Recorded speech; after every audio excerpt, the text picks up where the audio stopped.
اگه جسم حقیرم نداره این لیاقت که باشه در کناره، اما بدون که روحم از اول وجودم بخواست که با تو باشه.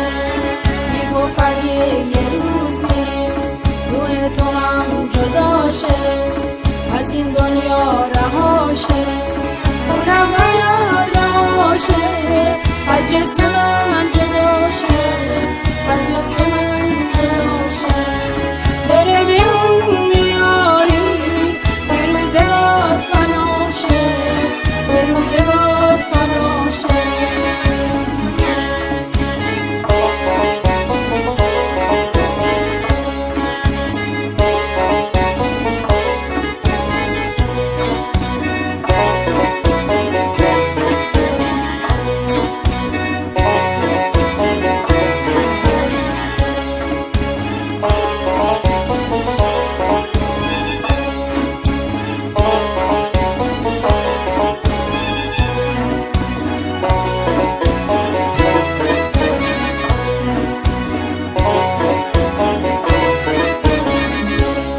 دیگه این روزگار حق نداره قوا کنه منو تو رو جدا کنه. اونجا دیگه زمان نیست، فاصله و مکان نیست، فاصله و مکان نیست. اونجا دیگه دیوار نیست، محدود و حصار نیست، محدود و حصار نیست.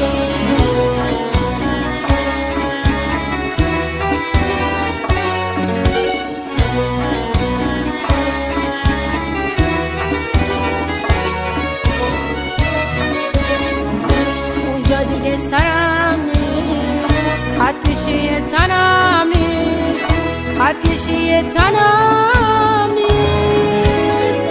اون وقت دیگه من و تو کنار هم میشینیم، چشمامونو میبندیم، به روزگار میخندیم، به روزگار میخندیم، به روزگار میخندیم، به روزگار میخندیم. اگه جسم حقیرم نداره این لیاقت که باشه در کناره، اما بدون که روحم از اول وجودم میخواست که با تو باشه. میگفت اگه یه روزی روح تو هم جداشه از این دنیا رهاشه، اونم باید رهاشه از جسم من